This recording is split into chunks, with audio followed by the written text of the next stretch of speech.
네, 하루의 경제 주식 마무리 오늘도 저희 경주마와 함께 하시죠. 공매도 금지 조치가 단행된 이후 3일 내내 시장이 그렇게 좋지가 않습니다만 다행히 갈수록 낙폭은 좀 줄어가는 것 같습니다. 유가가 하락하고 미국채 10년물 금리도 4.5% 아래로 지금 내려오고 고금리 긴장감이 좀 다소나마 좀 완화되는 것 같은데 이런 흐름 얼마나 더 지속될 수 있을 것이냐가 관건이겠죠. 이 세 분과 함께 오늘 자세히 한번 알아봅니다. 세 분 어서 오세요. 네, 안녕하세요. 반갑습니다. 안녕하세요. 오늘 코스피는 강세였고요. 코스닥에서 꽤 하락폭이 컸습니다. 네, 결국 2차 전지를 비롯한 최근 상승을 이끌었던 AI 로봇주들 같은 경우도 일부 조정세가 좀 나타나면서 옵션 만기에 대한 영향이 상당히 크게 나타나는 하루였지 않나라고 저는 보고 있고, 네. 다만 지금 현재 11월 14일이 이제 미국 CPI 발표일인데 그때까지 이런 개별주 양상이 좀 더 이루어지면서 다음 시장에 대한 방향성은 여전히 우상향으로 봐야 되는 그런 상황이라는 말씀을 드리고, 마찬가지로 오늘 삼성전자하고 SK하이닉스는 일부 반등을 좀 나타냈습니다. 그 말인즉슨 어떻게 지수에 대한 부분 포지션에서는 지켜내고자 그 시장에 대한 지수에 대한 방어적인 역할이 들어왔는 하루였다라고 저는 정리를 해봤습니다. 네. 쇼커버링 움직임이 오늘도 있었을까요? 공매도 금지 이후에 3일 연속으로 지금 주가가 계속 부진한 상황인데 어떤 배경이라고 보시는지 궁금해요. 일단 첫날 그 주가가 급등을 했었잖아요. 월요일 날 급등했었던 이유가 이제 다 아시다시피 그 공매도 한시적인 중지 조치 발표하고 나서 네. 외국인 기관이 많이 사면서 주가가 급등을 했었거든요. 근데 이제 그때 다들 예상했었던 게 이제 쇼커버 물량들이 대거 들어오면서 이제 상한가 치고 난리가 났었던 것 같다라고 생각을 했는데 막상 결제된 걸 보니까 생각보다 많이 들어오지는 않았어요.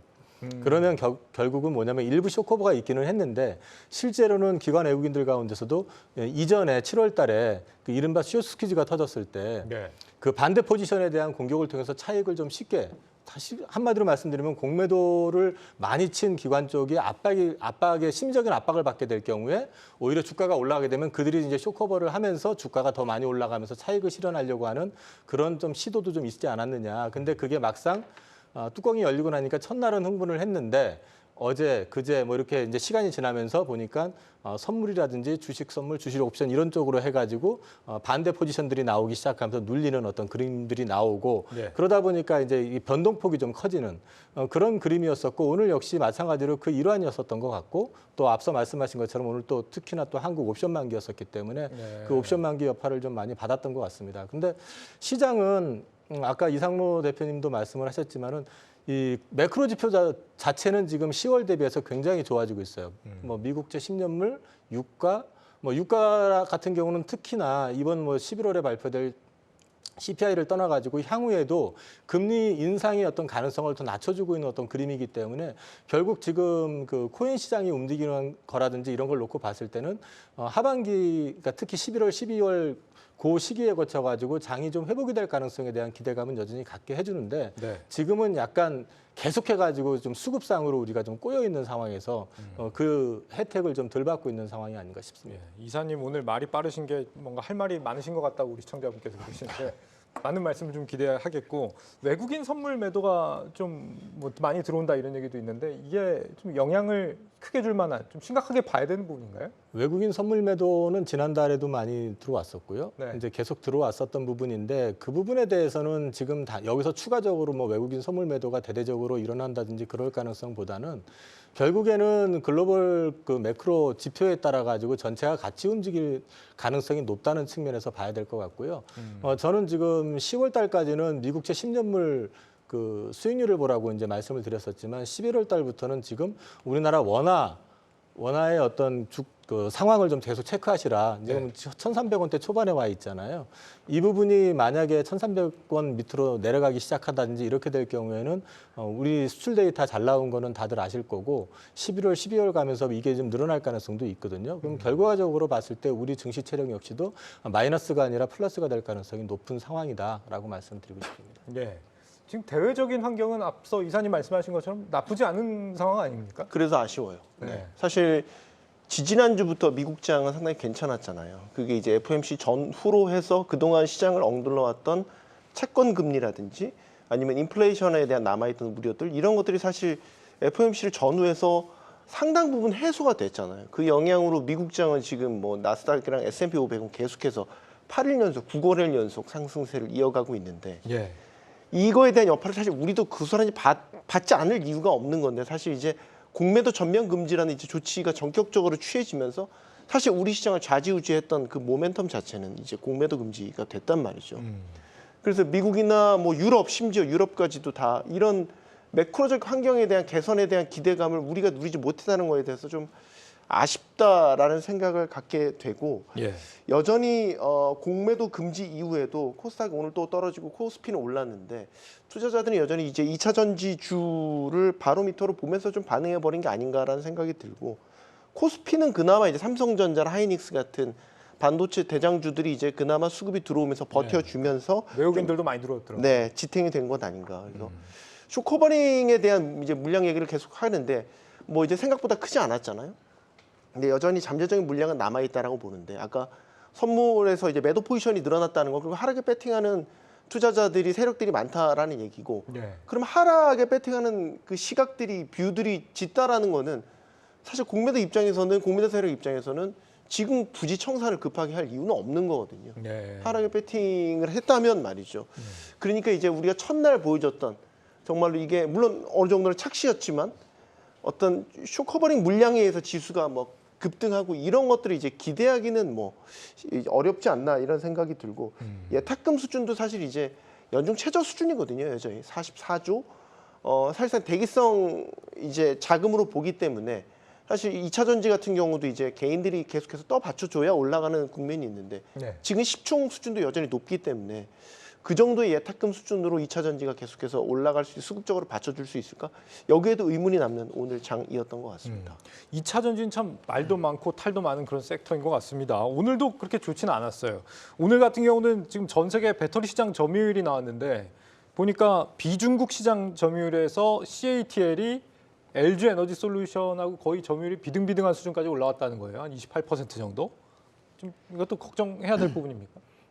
그 지금 현재 우리가 현재 중국이라는 곳과 유럽 시장 자체는 이미 전기차 시장이 뭐 성장 궤도에 있는 시장에 대한 상태입니다. 예. 그러면 우리가 2022년도 말 기준으로 봤을 때 중국 전 세계적으로 생산되는 전기차의 대수를 670만 대, 약 700만 대 정도를 얘기하는데 거기에서 350만 대에서 360만 대를 중국에서 생산과 중국에서 소비를 해버리거든요. 그렇다는 것은 이제 중국이 일반 절반을 가져가는 거고 그 다음으로 큰 시장이 유럽 시장인데 유럽 시장 같은 경우는 2020년부터 2023년도까지 이미 배터리에 대한 증설에 대한 공장들이 이루어져 있는 시장입니다. 근데 거기에서도 중국이 상당한 점유율을 가지고 있다는 거죠. 그런 의미에서 지금 현재 우리는 그만큼 미국 시장이 중요한 부분이었다고 봐야 되는 부분인데 네. 지금에 대한 점유율 자체가 뭐 닝더스다이가 좀 더 가져간다든지 또 이제 BYD가 지금 치고 올라온다든지 하는 부분 자체는 크게 우려할 만한 부분은 아니라고 보고 이미 주가에는 어느 정도 선반영이 돼 있는 부분이라 보는데 다만 여기서 우리가 봐야 되는 것은 2024년과 2025년도에 우리가 미국에 대한 본토에서에 대한 배터리 증설 계획을 상당 부분 가지고 있습니다. 예. 그것이 예정대로 되는지 여부를 지금부터 좀 체크하는 시기가 좀 필요할 것 같습니다. 그것이 지금 현재 미국 내에서도 보면 중국과에 대한 관계 자체를 좀 더 회복하기 위해서 배터리에 대한 부분도 중국에 대한 침투를 허용하자는 의견도 지금 일부 나오고 있는 상황들이거든요. 이런 것들이 허용되었을 때는 우리나라 배터리 시장에 대한 부분이 상당한 악재에 대한 영향을 받을 수 있겠지만 현재 상태로만 봤을 때는 여전히 이 배터리 시장에 대한 부분은 2024년, 2025년도 미국에 대한 진출 자체가 좀 더 긍정적으로 해석해 줘야 되는 가격대까지 내려왔기 때문에 네. 하반 경성은 상당 부분 나올 수밖에 없는 자리다라는 말씀을 드리고 싶습니다.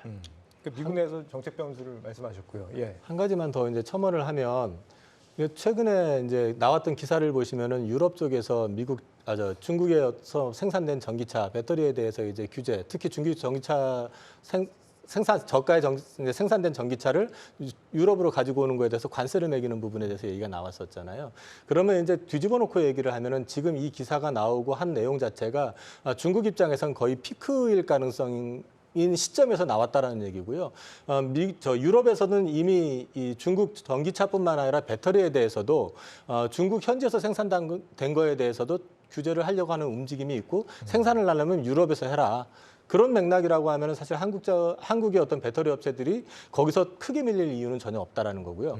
또 한 가지는 북미 쪽 미국 같은 경우도 그동안엔 그러니까 테슬라에서 이제 그 제품을 생산을 하면 상하이에서 만들면은 미국으로 들어가는 것도 많았었고 배터리를 갖다가 미국으로 가져가 가지고 조립해서 생산한 것들이 많았었는데 네. 최근에 LG 에너지 솔루션하고 계약을 하면서 이제 LG 에너지 솔루션한테 요구했던 게 뭐냐면은 중국산 소재를 가급적이면 배제한 제품을 갖다가 만들어 달라고 요구를 했거든요. 그건 무슨 얘기냐면 그 IRA 법안 이제 시행이 됐잖아요. 근데 이제 내년부터는 내년 1월부터로 알고 있는데 이 소비자들이 구매를 할 때 직접 세제 혜택을 바로 받을 수 있게 해주는데 그 전제 조건이 내년부터는 그 배터리 소재의 50%는 그 미국산 아니 내지는 이제 그 연합 국가들 네. 그쪽에서 만들어지는 걸 가지고 할 수 있게끔 이제 해야지만이 지급을 해주는 그런 제도로 이제 바뀌고 그게 해마다 계속해 가지고 올라갑니다. 그게 그래서 지금 이 기사가 나온 시점 이 연구소에서 이제 발표한 그 내용 자체는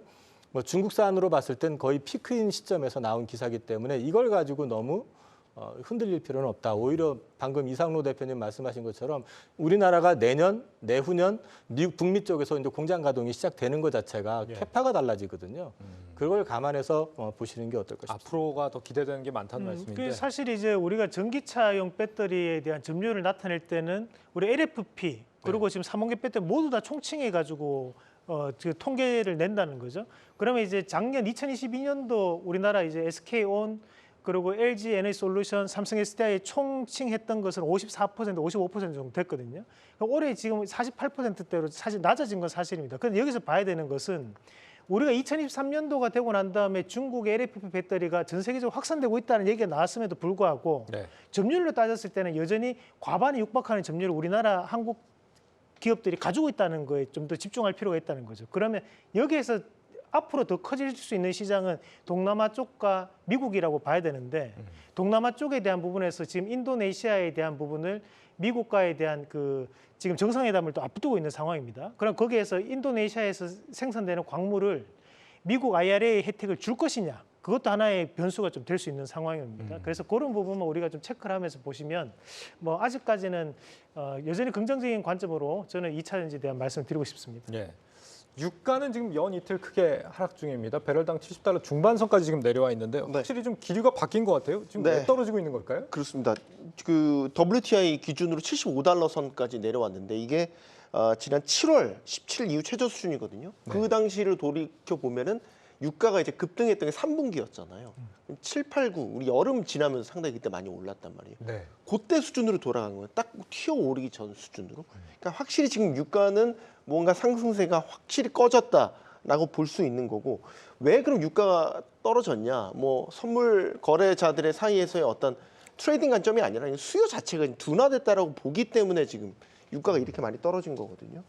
특히 이제 세계 최대 원유수 생산 그 소비국인 중국의 어떤 둔화, 즉 중국의 공장이 제대로 돌아가지 않고 있다라는 시그널들, 지표들이 여러 군데서 잡히면서 이게 원유 가격 하락을 좀 부채질하고 있다 이렇게 봐야 될 것 같고 예. 결국 중국의 최종 제품을 가장 많이 소비해 주는 데가 사실 전통적으로는 미국, 유럽 이런 나라였거든요. 근데 미국은 좀 예외적이긴 하지만 유럽 같은 경우는 지금 뭐 경기도 상당히 급격하게 꺼져가고 있단 말이죠. 그러니까 최종 소비재를 소비해줄 그런 지역들이 지금 안 좋기 때문에 그것과 연결져서 보면 중국의 어떤 원유에 대한 수요가 단기적으로 살아날까 이렇게 얘기할 수가 없는 그런 상황인 거죠. 이런 세계적인 침체란 말씀이네요. 그렇죠. 중국이 뭐 여전히 뭐 한물 갔다고는 하지만 세계 공장 역할을 하고 있는 것 아니겠습니까? 최근 이제 10월 중국 수출 많이 감소했잖아요. 조금 반등하는가 싶더니 10월 들어서 다시 6% 감소를 했고요. 지금 공장 가동이라든지 선적 물량이라든지 이런 것들 중국이 대표적으로 공장이 잘 돌아가고 있는지를 확인할 수 있는 그런 지표들이 다 4분기 들어서 또 냉랭하게 식어가고 있는 그런 모습들을 나타내고 있단 말이죠. 그러니까 길게 봤었을 때 지금 모든 상황들이 전쟁도 2개 터지고 있죠. 이런 건데 유로존이 지금 금리 인상을 멈췄지 않습니까? 마치 기다렸다는 듯이 성장률부터 해서 인플레이션이 빠르게 꺼져가고 있어요. 이런 가운데 중국의 원유에 대한 수요가 살아날 거다라고 예상할 수는 없는 그런 상황입니다. 그리고 이게 산업적인 부분에서도 좀 그 변화가 나타나고 있다고 좀 봐야 되는 것이 최근에 이제 2023년도 들어와서 가장 이슈가 되는 것이 AI에 대한 부분이거든요. 결국에는 예전처럼 이제 굴뚝 사업을 해가지고 돈을 번다기보다는 이제 빅테크 사업으로 전 세계적으로 조금 넘어가는 그런 과도기적 단계가 아닌가라고 또 봐야 되고 그리고 이제 우리가 한 가지 또 봐야 되는 것은 이게 중국이기 때문에 가능한 건데 중국이 9월 23일부터 항저우 아시안 게임이 있었습니다. 예. 그렇다 보니까 그것을 이런 아시안 게임이나 국제 규모에 대한 올림픽 같은 것들을 앞두고는 중국이 일부러 맑은 하늘들을 좀 많이 보여주는 경향이 또 많습니다. 실질적으로 그런 일들이 많았었고 예. 그래서 이제 가동률이 좀 더 떨어졌다라는 말도 있거든요.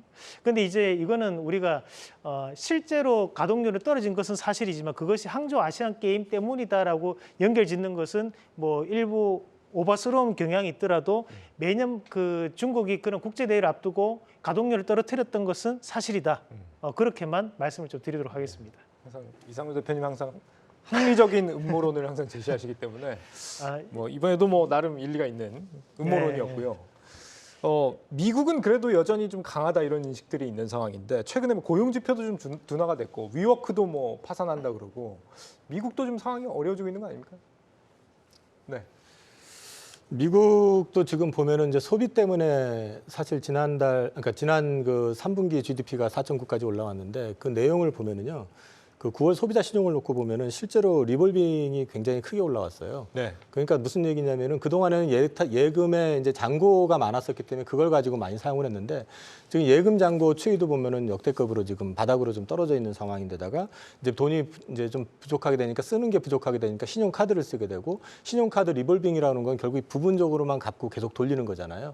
여기에다가 지금 신용카드 부정 사용률 이것도 굉장히 역대급으로 올라오고 있거든요. 그러니까 네. 미국 내부에서도 보면은 소비의 어떤 질 자체는 안 좋아지고 있는 데다가 지난 그 실적 발표 기간을 보면은 그 매그니피센트라고 하는 이제 빅테크들 주식들이 포워드 가이던스에 대해서 좀 다 톤다운을 했거든요. 그래서 실적 발표 나오고 나서 대부분이 다 주가가 하락을 했었던 기억이 있을 겁니다. 전반적으로 미국 역시도 경기의 어떤 후퇴 내지는 좀 소프트 랜딩에 대한 어떤 부분이 지금 증상은 지금 나타나고 있다. 그래서 지금은 이게 유럽이나 뭐 중국만의 문제가 아니라 지금 유가 급락했었던 최근에 빠지는 이유 중에 하나도 역시 이제 경기 후퇴에 대한 가능성을 일정 부분 좀 반영하고 있는 그림이 아닌가 싶습니다. 예, 이런 점을 감안할 때요. 앞으로 유가가 장기적으로 계속해서 좀 떨어질 가능성 있다고 봐야 될까요? 아니면 70달러 선에서 지금 머물 거라고 봐야 될까요? 일단은 변수 지정학적 리스크 지금 전쟁이 종료가 돼야죠. 그래야 이제 여러 경제 함수들을 정상적으로 측정할 수 있는 상황이 되는 거잖아요. 근데 네. 지금은 사실 이제 어떻게 튈지 모르는 그런 전쟁이 두 건이나 계속해서 일어나고 있는 상황인 거니까 예측하기 쉽지는 않은데 저는 어쨌든 원유를 가장 많이 소비하는 국가가 중국이라는 점 그리고 중국의 최종 소비재를 가장 많이 소비해 주는 데가 유럽이라는 점. 근데 두 거대 양 경제 축들이 경제 상황이 그렇게 좋지 않다라는 점, 지표들이 뭔가 지금 빠르게 특히 유로존 같은 경우는 지표들이 빠르게 꺼져가고 있다라는 점. 그 유로존이 지금 10회 연속 금리 인상했다가 멈췄고 영국도 지금 2차례 연속 동결을 했잖아요. 근데 마치 지금 기다렸다는 듯이 뭐 물가라든지 물가도 2.9%까지 지금 떨어졌거든요. 뭐 지금 유로존 경제 성장률 같은 경우는 거의 지금 제로 수준까지도 내려갔단 말이죠. 예.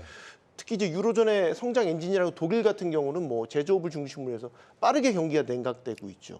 중국도 3분기에 잠깐 반등하는 것 같다가 지금 4분기에 다시 차가워지고 있죠. 이런 흐름으로 봤었을 때는 유가가 더 떨어진다. 그거는 또 여러 가지 변수들이 있겠지만 더 오를 여지는 이제 없지 않나. 네, 이런 생각을 갖게 됩니다. 이 항공주 같은 경우가 유가 하락 수혜주라고 네. 얘기들 하잖아요. 항공주 투자에 대해서 고민해 볼 때인 겁니까? 그러면? 뭐 충분히 가격적인 부분에서는 접근이 가능하다고 봅니다. 다만 이제 우리가 이 항공주를 볼 때 저는 개인적으로는 이제 그 대장주를 봐야 된다는 입장인데 네. 지금 이제 우리가 본다면 그래도 항공주 안에서 이제 탑픽을 골라본다면 그래도 대한항공 위주로 좀 보시는 게 맞지 않나라는 말씀 좀 드리고 싶고 일단은 이제 우리가 유류 할증비에 대한 감소가 결국에는 항공주들에 대한 베네핏이 돌아간다는 부분인데 네. 과거 사례를 보더라도 실질적으로 우리나라 안에서는 여전히 장기 노선을 많이 보유하고 있는 업체가 대한항공입니다. 그렇다 보니까 대한항공이 독자 노선을 많이 가지고 있거든요. 그러면 결국 유가에 대한 하락으로 인해서 그만큼에 대한 수익금이 많이 돌아갈 수 있는 구조는 결국 대한항공이 좀 더 극대화될 수 있다는 부분이죠. 그래서 저는 만약 항공주를 공략을 하신다면 그래도 이제 대한항공을 봐야 되지 않나라는 말씀 드리고 싶습니다. 근데 유가가 떨어지는 이유가 경기 침체 때문이라는데 항공주가 괜찮은 거예요? 사람들이 여행을 많이 안 하는 거 아닙니까? 침체가 오면? 우리가 일반적으로 그렇게 또 생각을 할 수는 있는데 네. 실제 통계를 보면 지금 현재는 코로나 이후에 대한 기저 효과로 나타나는 입국자 수와 출국자 수를 증가하고 있는 상황이기 때문에 우리가 지금은 경기에 대한 침체와는 조금은 제한적 영향이라고 저는 보고 있고 오히려 코로나 때 가지 못했던 해외여행들을 요즘 돼서 많이 좀 이어지는 부분들이 많거든요. 네. 심지어 뭐 주변 분들만 보더라도 우리가 이제 제주도 갈 돈으로 뭐 베트남을 갔다 온다든지 뭐 일본에 우동 먹으러 갔다 온다든지 이런 분들도 요즘 들어서 늘어나는 그런 상황들을 감안한다면 장기 노선에 대한 부분에서도 현재 수요는 증가하고 있는 측면들이 주가에 대한 반등을 이루어내지 않겠나라는 말씀을 네. 드리겠습니다. 우리 시청자 골드여신님 유가 하락 수혜주가 뭐가 있을까 또 이렇게 보시는데 항공주 말고 뭐가 또 있을까요? 뭐 방금 말씀하셨던 항공, 여행 예. 뭐 이런 쪽이 있을 수 있고 유가 하락 글쎄요 수혜주라고 하는 것보단 저는 우리나라 입장에서는 어차피 제조업 기체이기 때문에 우리나라 전반적으로는 플러스가 될 텐데 오히려 피해주가 더 많이 상대적으로 볼 수 있는 쪽이 이제 부각이 될 수 있죠. 어디가 피해주? 이를테면은 이제 가격이 유가하고 연동이 되는 쪽이 이제 화학 쪽이기 때문에 화학 쪽 같은 경우는 이제 이익의 어떤 모멘텀이 좀 줄어들 가능성이 있고요. 그다음에 유가가 하락을 하게 되면 특히 정유회사들 같은 경우에는 재고 자산이 이제 마이너스가 되면서 이제 손실이 평가손으로 이제 반영이 될 수도 있는 거고, 그리고 또 이거 센티적인 측면이긴 한데 유가가 빠지면은 항상 이제 공교롭게도 신재생 에너지 쪽, 이쪽 관련된 쪽은 조금 시장에서 이제 유가가 빠진 상대적으로 이제 비싼 거 아니냐 싶어가지고 어떤 센티적으로 좀 눌리는 어떤 그런 측면도 좀 있고 그런 것들이 좀 이제 시장에서는 좀 불리할 수 있는 것 같습니다. 예. 우리가 네. 그 유가가 빠지는 거에 대해서 좀 길게 해석을 해보면 유가가 왜 빠질까? 공급이 늘어서 빠졌냐? 수요가 적어져서 빠졌냐? 그러니까 사용이 적어져서. 만약 지금 흐름은 수요가 둔화됐기 때문에 그러니까 유가를 사용할 일이 많이 없어졌기 때문에 전반적으로 말이죠. 그렇게 되면 우리가 지금 여기서 얘기하는 건 디플레이션, 경기 침체에 대한 우려로 이어진다라고 보는 거잖아요. 그러면 단기적으로만 보면 뭐 항공주, 여행주 이런 것들에 대한 수혜 혹은 악재를 해석할 수 있겠지만 디플레이션, 경기 침체라는 측면에서 본다면 소비자들 이런 것들은 다 길게 봤었을 때는 안 좋은 영향이 미쳐지고 있다라고 봐야 되겠죠. 내년에 아까 이제 실적 가이던스 저희가 자꾸 얘기는 했지만 실적이 3분기 때 나쁘지 않았거든요. 다 매출이나 영업이익 측면에서 잘 버텼다. 고금리에서도 실적 잘 나왔다. 근데 주가는 가이던스의 반응들을 다 했잖아요. 그만큼 지금 연말부터 내년까지 했었을 때 고금리 여파의 어떤 그 여파가 이제 본격적으로 나타날 거라는 걱정들을 누구나 다 하고 있다라는 얘기죠. 그런 연장선상에서 유가 하락도 같이 본다면 경기 침체나 디플레이션에 대한 우려를 해야 된다라고 봅니다. 중장기적으로 보기에는 조금 위험한 부분도 있다는 말씀을 주신 것 같고요.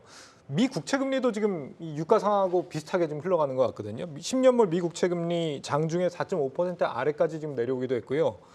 평론가님 지난번에 TMF, ETF 미 네. 국채 금리 3배 베팅하는 네. 투자하신 거 지금 수익 좀 보셨겠습니다. 네, 뭐 보니까 수익률이 2자릿수로 올랐더라고요. 그렇게 많이요? 예, 뭐 그래서 저는 이제 뭐 한번 실험 삼아서 어떻게 움직이나 이제 흐름을 보려고 산 거긴 한데 확실히 이제 10년물 같은 경우는 10월에 급등했던 부분들을 다 되돌려 놨습니다. 4.4 후반대까지 떨어졌으니까요. 근데 이제 여기서 만약에 더 떨어질 거냐라는 부분들은 조금 더 이제 다음 주에 CPI 나오는 거 이런 것들이 이제 추가적인 지표들을 확인은 해야 되겠지만 확실한 급등했던 분들은 다 돌려놨기 때문에 뭐 주식시장이 거기서 정직하게 반응을 하지 않습니까? 네. 네, 압력은 확실히 완화된 것 같습니다. 그럼 안 팔고 계속 보유 중이세요? 네, 보유 중입니다. 지금 메리츠 증권 보고서에 따르면은 올 들어서 중국은 지금 국채 매도를 미국채를 계속 매도를 하고 있지만 외국인들이 이 미 국채를 8조 달러 가까이 보유를 하고 있더라. 그러니까 기존 보유 정도 수준까지 지금 국채 매입이 올라왔다. 그러니까 예년에 비해서 중국은 매도를 하고 있지만 수요 자체는 떨어지고 있지 않은 것 같다는 얘기거든요. 이렇게 생각해 보면은 국채 금리가 과연 앞으로 이렇게 하락할 것이냐 아니면 계속 지금 수준을 유지할 것이냐 여기에 대한 좀 의문이 풀리지 않을까 싶기도 하고. 시장의 그 기대가 좀 바뀐 거는 최근에 이제 입찰 그 미 국채 입찰에 있어서 사실 10월에만 해도 다 부진해서 가상금리를 올려줘야 되는 그런 상황이었는데 최근에 입찰 건들은 다 잘 응찰률이 높았어요. 그래서 오히려 금리를 낮춰도 되는 상황까지 만들어졌거든요. 시장의 스탠스가 바뀐 거죠. 그러면 그런 상황에서는 금리가 뭐 또 뭐 모르죠. CPI가 더 예상외로 튀어오르면 거기에 반응을 할 수는 있겠지만 여기 이상으로 10월에 급등했던 현상들이 다시 반복되지는 않을 거라고 봐요. 그러면은 CPI 는 근데- 점점 식어갈 수 있다라고 보는 거죠. 네. 다만 상반기에 나타냈던 3%대 후반 네. 뭐 그런 수준까지 떨어지려면 여러 거시지표들은 더 추가적으로 확인이 돼야겠죠. 예를 들어서 CPI도 그렇지만 고용지표도 뭐 월간 단위로 비농업 부문이 뭐 10만 명 수준으로 좀 완화된다라든지 뭐 실업률이 4% 이상으로 올라간다. 그래서 고용시장 압력이 확실히 완화됐네. 연준도 뭔가 새로 기준 지표를 바꿀 수도 있겠네라는 이제 그런 신호들이 나타날 때까지는 예. 조금 더 지켜봐야 되겠죠. 지금 당장은 아니더라도 뭐 내년에는 침체가 오고 금리 인하 들어갈 거다 이런 예상들이 많이 나오고 있으니까 평론가님 지금 수익 보셨다 그러니까 굉장히 솔깃해지는데요. TLT, TMF 뭐 이런 국채 관련된 상품들 네. 지금이라도 좀 들어가 보는 게 좋을까요? 어떻게 보십니까, 이사님? 저는 평론가님 투자한 거 가지고 뭐라고 하는 거 아니에요. 근데 뭐라고 하셔도 됩니다. 예. 뭐라 해주십시오. 그 채권 같은 경우는 사실은 이제 리스크를 크게 안는 것보다는 네. 좀 시장에서 그 좀 매력적일 때 일정 부분의 어떤 수익을 테이킹하기 위한 하나의 어떤 방어적인 기제로 이제 투자를 하는 거지. 이거를 레버리지를 써가지고 투자하는 거는 사실 투자라기보다는 약간 투기에 가까운 행태거든요. 그리고 네. 그런 부분들을 저는 그렇게 권하고 싶지는 않고요. 음. 지금 이제 평론가님 말씀하신 걸 반대로 해가지고 저는 지난주부터 신재생 관련된 주식을 편입을 해가지고 그래도 10% 가까이 수익이 났거든요. 그러니까 시장은 이 말씀을 드리는 거는 시장은 꼭 자꾸 이제 뭐가 좋대더라 해가지고 그쪽만 보실 게 아니라 전체적인 거를 좀 균형 있게 보시면은 얼마든지 그렇게 레버리지를 쓰지 않고도 시장에서 충분히 수익 낼 수 있는 방법은 있으니까 가급적이면은 이 상품의 어떤 구성 목적을 왜 이걸 만들었는지에 대해서 한번 생각을 해보시고 투자를 하시는 게 이 어떠세요? 상품은 그런 목적에서 만들어진 상품은 아니다. 이 그 말씀. 이게 그 통계의 허점이라고도 또 볼 수 있는 것이 네.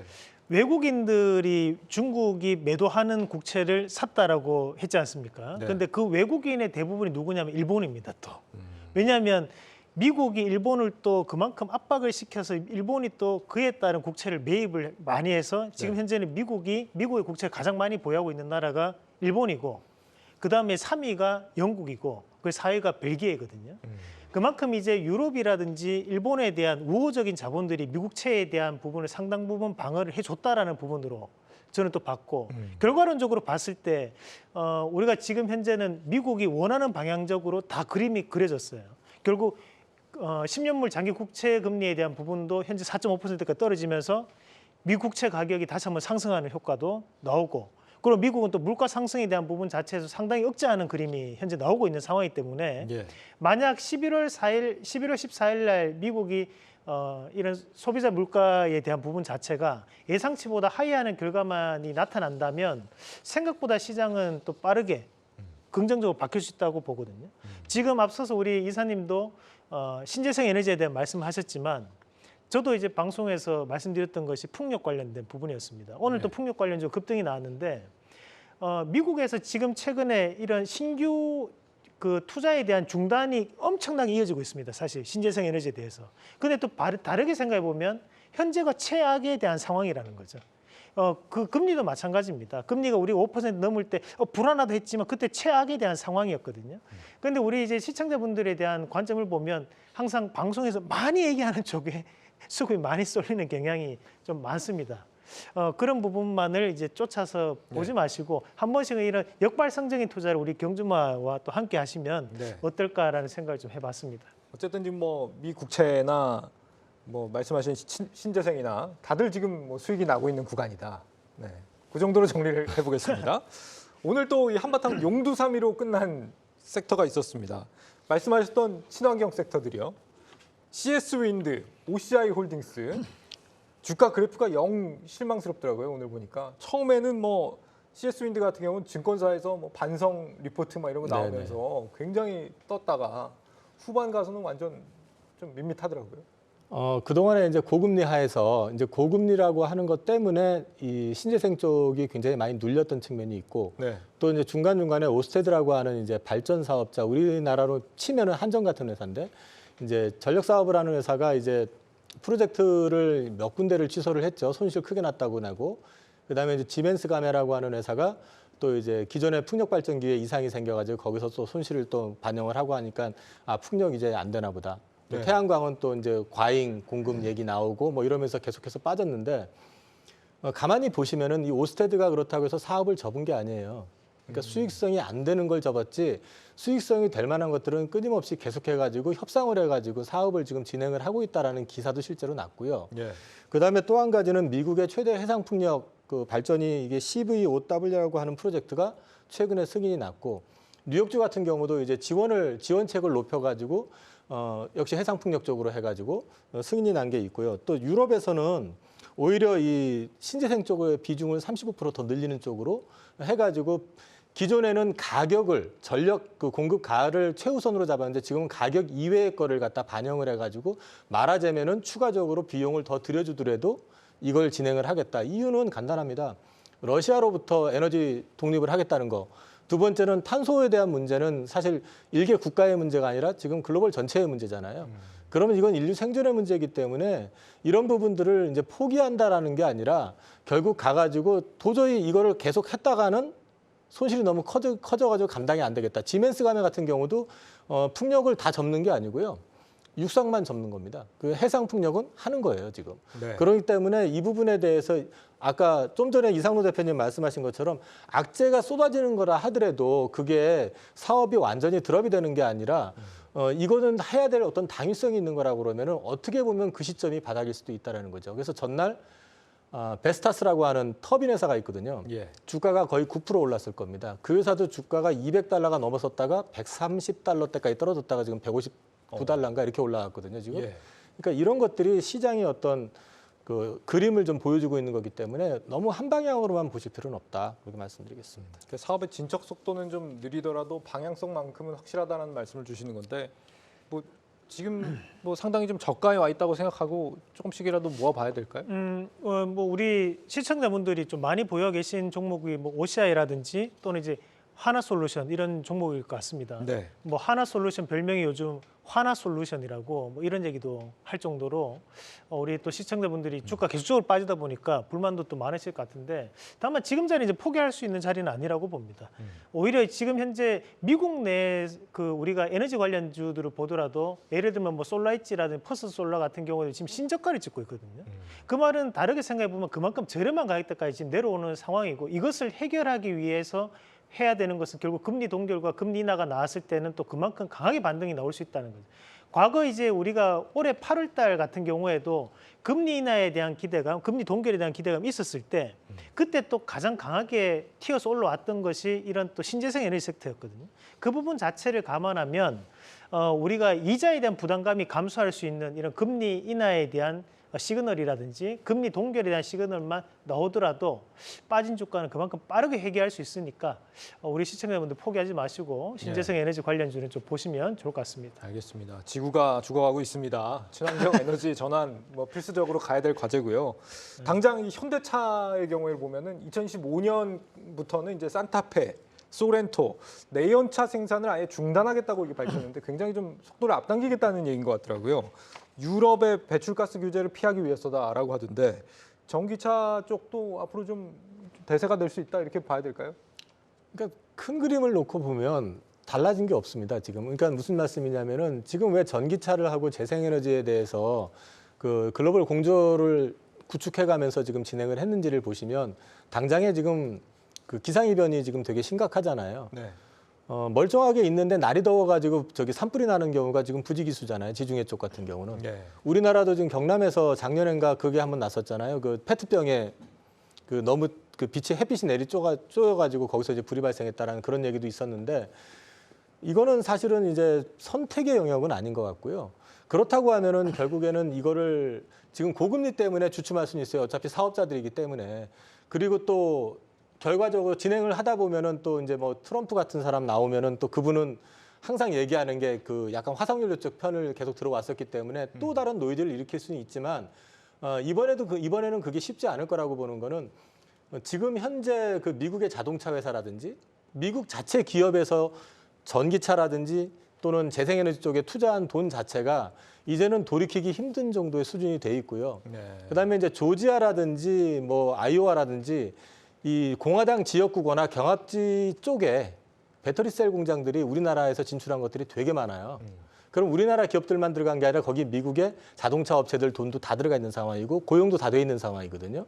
그러면 그쪽 현지 그 의원들이 트럼프가 이런다고 해서 이럴 수 있는 것도 아닐 거고요. 또 한 가지는 지금 상원 하원이 지금 법안을 통과하려면 다 통과가 돼야 되는데 공교롭게도 지금 미국이 좀 나눠져 있잖아요. 그동안에 트럼프가 되면 되네 안 되네 말이 많았는데 사실은 그건 트럼프에 의해 가지고 속도 조절은 있을 수 있지만 전체적인 어떤 근간이 바뀔 가능성은 제한적이다. 그래서 현대차가 다른 GM이나 이제 포드 같은 경우는 이번에 UAW 그 파업 때문에 자금의 어떤 문제도 있고 손실을 좀 많이 받고 그리고 또 실제로 이제 그런 어떤 파업 때문에 프로젝트 진행 자체가 딜레이가 됐지만 현대차 같은 경우는 미국에 생산 공장 짓는 거 예정대로 그대로 짓겠다고 하는 것도 결국은 남들이 뒤처져 있을 때 선점을 해가지고 그 시장을 치고 나가겠다라는 그 전략의 일환이라고 보면 되거든요. 그래서 큰 그림은 바뀐 거 없다. 다만 속도 조절에 약간 변화가 있었을 뿐이다라고 보시면 어떨 것 같습니다. 근데 현대차 쪽의 고민은 지금 3,500만 원짜리 테슬라 전기차 아니겠습니까? 독일에서 지금 저가 전기차를 대량으로 생산에 들어간다는 건데 이 싸움에서 현대차가 이길 수 있을 거라고 보세요? 생산이 있을 거라고? 근데 새벽이 오기 전에 원래 가장 어둡다고 하잖아요. 네. 그러니까 견뎌내야 되는 혹한기인 거는 분명히 맞는 것 같아요. 근데 우리가 상반기에 워낙 뭐 배터리주도 좋았고 그래서 사실 일부러 좀 외면한 것도 있지만 올해 초부터 중국을 시작으로 사실 전기차 시장에 대한 그 성장세가 이상하다라는 경고음들은 계속해서 나왔었고 그 결과물로 눈에 번뜩이게 나타난 게 이제 테슬라가 이제 가격 인하를 시작하면서 이제 점차 심각해지네 이제 사람들이 인지를 하기 시작했던 건데 사실은 올 초부터 중국 자동차 업체들, 배터리 업계들 절반 가까이가 구조조정이 됐다라는 말이 나올 정도로 작년부터 이제 보조금을 본격적으로 축소하기 시작하면서 그렇게 경쟁력이 떨어진 업체들이 나가 떨어지기 시작했거든요. 그런 가운데 테슬라가 지금 거의 이제 뭐 시황률 3분의 1가까지 떨어뜨렸잖아요. 그래서 최근에 보면 현대차라든지 뭐 포드 이런 이제 경쟁사들은 전기차 가격에 대한 할인 프로모션을 되게 공격적으로 진행을 하고 있어요. 뭐 현금 수준으로 거의 뭐 7,500달러까지 보상을 해주는 뭐 그런 이제 공격적인 할인 프로모션을 진행하고 있는데 사실 손해 보면서 판다라고 봐야죠. 자동차 업계 내에서 계속 얘기 도는 건 테슬라가 과연 한 대 팔았을 때 얼마 남기냐. 뭐 이런 부분들에 대한 얘기가 있는데 사실 테슬라 빼고는 이익 남기는 업체가 없다라고 보거든요. 그러면 사실 내연기관에서 판 이익을 전기차 쪽의 미래를 위해서 쏟아붓고 있는 그런 상황인 건데 테슬라가 얄밉게도 캐파를 유지하기 위해서 자동차 가격 인하를 전기차 가격 인하를 대대적으로 촉발을 시켰으니 지금 경쟁사들은 울며 겨자 먹기로 따라가는 수밖에 없겠죠. 하지만 말씀하신 대로 방향성은 바뀐 건 없습니다. 견뎌내야 되는 거고 여기서 살아남으면 새로운 판에서 새로운 경쟁의 장이 열릴 거라고 보기 때문에 역시 견뎌내야 되겠죠. 근데 현대차가 생각보다 잘하고 있잖아요. 미국 시장에서도 계속해서 점유율을 올렸고 심지어 IRA의 수혜를 받지 못하는 가운데서도 지금 전기차는 2위죠, 점유율. 네, 점유율 2위잖아요. 전기차는 글로벌 경쟁 업체들 속에서도 굉장히 잘하고 있는 포지션이다 이렇게 보여요. 물론 주가는 재미없지만요. 네, 주가가 재미없다는 게 함정. 네. 지금 뭐 얘기를 이어가기 전에 우리 시청자분들이 아까 궁금해하시던 거를 하나 질문 못 드리고 한 게 있는데 미국 증시 있잖아요. 쇼패팅 하고 계신 분들이 계신 것 같은데 쇼패팅 청산을 해야 되냐? 왜냐하면 지금 워낙 곧 계속 연속으로 상승을 하다 보니까 쇼패팅들을 좀 고민하신 것 같아요. 여기에 대해서 어떻게 생각하세요? 이게 지금 지난번에 미 국채도 제가 그래프 여기서 보여드린 적이 있잖아요. 과도하게 매도가 좀 걸려 있었고. 근데 최근에 보면 미국도 이제 쇼패팅했던 물량들이 상당히 많이 청산이 되면서 급하게 올라온 측면이 분명히 있거든요. 오늘 보니까 심리 지표상으로는 약간 과열권에 단기 과열권에 들어온 건 맞는데 저는 앞서 말씀드렸지만은 지금 미국 증시가 여기서 갑자기 급락할 가능성은 좀 제한적이다. 근데 이제 좀 심리적으로 봤을 때 좀 눌릴 때 그걸 이용을 해서 좀 줄이시든지 뭐 저는 사실 근데 또 연말 지나고 1분기가 좀 한 번 정도는 좀 마지막 눌림이 좀 있을 것 같기는 해요. 근데, 내년에요? 예, 근데 그 부분까지 견디실 수 있을지는 모르겠고 또 그게 온다는 보장은 없잖아요. 이건 제 어떤 개인적인 어떤 뷰일 뿐인 거지. 그래서 지금은 사실 그 숏보다는 좀 빠졌을 때 어느 시점에서 롱을 잡아야 될지에 대해서 좀 고민을 해야 되는 시점이 아니냐. 저는 내년 저점은 1분기에 나온다. 1분기에 좀 빠질 거라고 생각은 하지만 그거를 제가 자신 있게 빠질 거니까 그때 하십시오라고 말씀은 못 드리겠습니다. 네. 두 분도 혹시 같은 생각이신 건가요? 다른 의견이신 분은 안 계신 거죠? 네. 알겠습니다.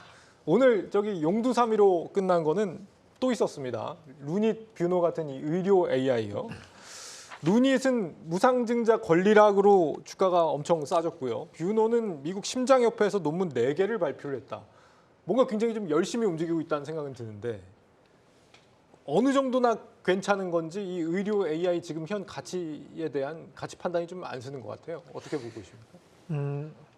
이거를 이제 우리가 뭐 논문을 몇 장 썼다, 뭐 몇 개를 제시했다라는 부분에 저는 이제 집중하시기보다는 네. 이제 AI에 대한 원론적인 부분을 이해를 좀 할 필요가 있습니다.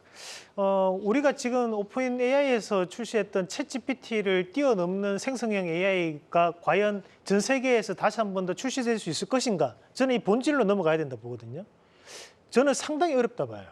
그 정도에 대한 돈을 투자할 수 있는 국가도 없고 그 정도에 대해서 투자할 수 있는 기업도 없다고 보는데 그렇다 보니까 시장은 이런 생성형 AI에 대한 부분에서 파생될 수 있는 그러니까 뭐 의료에 대한 활용을 한다든지 또는 이것을 뭔가에 대한 문서에 대한 활용을 한다든지에 대한 활용 방안에 대한 기업들이 최근에는 주가에 대한 움직임이 대단히 좋았거든요. 네. 의료 AI도 그랬고 폴라리스 오피스라는 기업도 급등했던 것이 결국에는 오피스에 대한 부분으로 문서를 AI가 대신해 줄 수 있는 그러니까 이걸 한번 응용을 할 수 있는 기업들인 거잖아요. 그러면 지금 현재 그 루닛이나 뷰노, 뭐 딥노이드, JLK 같은 기업들도 최근 이슈가 되는 것은 결국 이런 의료 AI 시장 자체가 확산되면서 우리에 대한 솔루션을 많이 쓸 거야에 대한 기대감이거든요.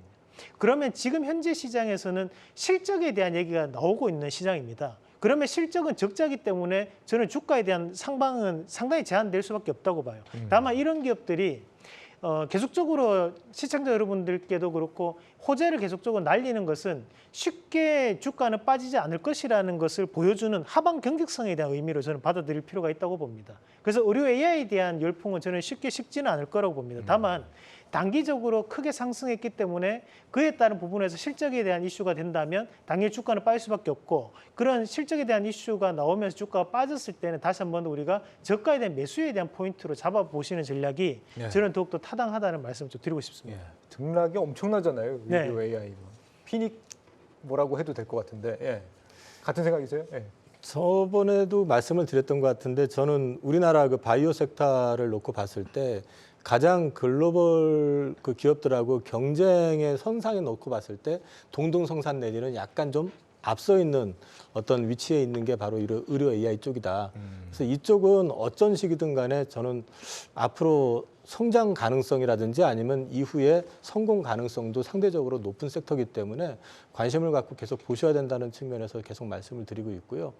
이거 뭐 저기 루닛 같은 경우는 이제 그 권리락 효과가 좀 있었던 것 같고 뷰노 뭐 얘기 나왔지만 그거 말고 JLK 역시 마찬가지로 물론 JLK는 국내에서 무슨 저기 보험 수가 적용되는 거 이것도 있지만 결국은 이제 해외에서 FDA 쪽이라든지 해서 미국 쪽이나 일본 쪽에서 사용이 가능해지면서 이제 효과를 보는지 여부를 이제 주목해서 보시면은 이쪽 동네에 있는 주식들은 앞으로 계속 관심을 좀 가져보실 필요가 있을 것 같습니다. 네. 저도 한 말씀 드리면 전 의료 AI 전부터 굉장히 좋게 평가를 했던 거는 이게 우리가 장비나 기기 쪽, 의료 쪽은 사실 전통적인 미국과 유럽의 업체들의 상대가 되지 않아요. 우리나라에서는 삼성 메디슨이라고 혹시 기억하실지 모르겠는데 삼성 메디슨이 사실 도전장을 냈죠. 그래서 MRI도 만들고 뭐 이렇게 하겠다. 근데 사실 어깨도 보니 결과적으로 실패했다라고 보거든요. 근데 이제 이건 소프트웨어 분야잖아요. 의료 소프트웨어 분야. 이거는 세계적으로 연구가 시작되고 임상이 시작되고 했던 것과 우리나라 업체들이 거의 비슷하게 시작을 했기 때문에 이게 왜 중요하냐면 실효성에 있는 데이터들을 많이 축적을 했고 그 데이터가 기반이 돼서 지금 이게 작동하고 있는 거거든요. 예. 이런 측면에서 봤었을 때 우리 기업들이 글로벌 수준의 경쟁력을 갖고 있다라고 볼 수 있는 거고요. 또 우리나라의 특성도 있는데 이건 좀 흥미롭더라고요. 우리가 의료 인프라가 괜찮은 편이잖아요. 그래서 뭐 세계적으로 암 치료라든지 이 세계 10위 안에 드는 병원도 상당히 많이 있는데 그 병원들이 많은 것도 있지만 서울과 수도권에 몰려 있는 것도 상당히 장점이래요. 이것도 되게 흥미로웠는데 그러니까 많은 병원들과 협업을 하기가 굉장히 좋다라는 거죠. 그러니까 물리적으로 굉장히 멀리 떨어져 있고 주가 다르고 하면은 뭐 예를 들면 미국을 예를 들면은 그 시간도 오래 걸리지만 각 주마다 적용되는 룰이나 이런 것들이 다르기 때문에 굉장히 까다로운 그런 그 규제 촘촘히 걸려져 있는 규제들을 벗어나야 되는데 우리는 국토가 좁고 그런 좋은 병원들이 서울 수도권 쪽에 집중적으로 몰려 있다 보니까 이런 의료 AI 업체들이 임상을 같이 진행한다라든지 이런 것들에서 상당히 수월하다라는 거예요. 그래서 상당히 빨리 기술력을 올려낸 그런 게 있었고 예. 최근에 또 하나 뭐 급여 시장에도 진출했던 여러 가지 JRK라든지 그런 좋은 것도 있었지만 그 제도적으로 상당히 고무적으로 바라봐야 되는 게 우리 그 신의료기술이라는 이제 제도가 있거든요. 근데 신의료기술이 획득하기가 되게 까다롭대요. 그래서 이런 의료 AI 업체들이 신의료기술 안에 들어가는 게 상당히 어려운데 최근에 이거를 좀 유예해주는 평가 유예 신의료기술이라는 게 새로 만들어졌대요. 예. 이거는 신의료기술을 획득하지 못해도 병원에서 임상을 진행할 수 있도록 한다거나 비급여 적용을 받을 수 있도록 해서 레퍼런스를 쌓을 수 있도록 도와주는 그런 제도이거든요. 그러니까 이런 선진 의료 AI 기술을 가진 이런 업체들은 이런 제도가 도입되면 실질적으로 미국이나 유럽 같은 데 나가서 예를 들어 레퍼런스를 내라고 했었을 때 그동안은 우리가 기술은 있지만 레퍼런스가 없어서 들이밀지 못했던 분야에 이런 제도를 이용해서 레퍼런스를 쌓을 수 있다는 얘기죠. 그래서 전반적인 환경들이 굉장히 의료 AI 쪽으로는 좋아지고 있다. 그리고 가지고 있는 데이터라든지 축적된 노하우들이 글로벌 수준 경쟁력이라고 평가할 수 있다. 그래서 저는 의료 AI는 상당히 괜찮게 평가를 하고 한국이 있습니다. 주도주가 될 가능성도 충분히 있겠다 싶네요. 이건 테마주로 해석하면 안 될 것 같아요. 네. 지금 삼성 같은 경우도 AI 관련 소식 들려오고 있잖아요. 뭐 갤럭시 S24에 가우스라고 하는 AI가 탑재되는데 실시간 통화하면서 번역 기능을 제공한다. 엄청난 거 아닙니까 이거? 네, 엄청납니다. 엄청나죠? 네.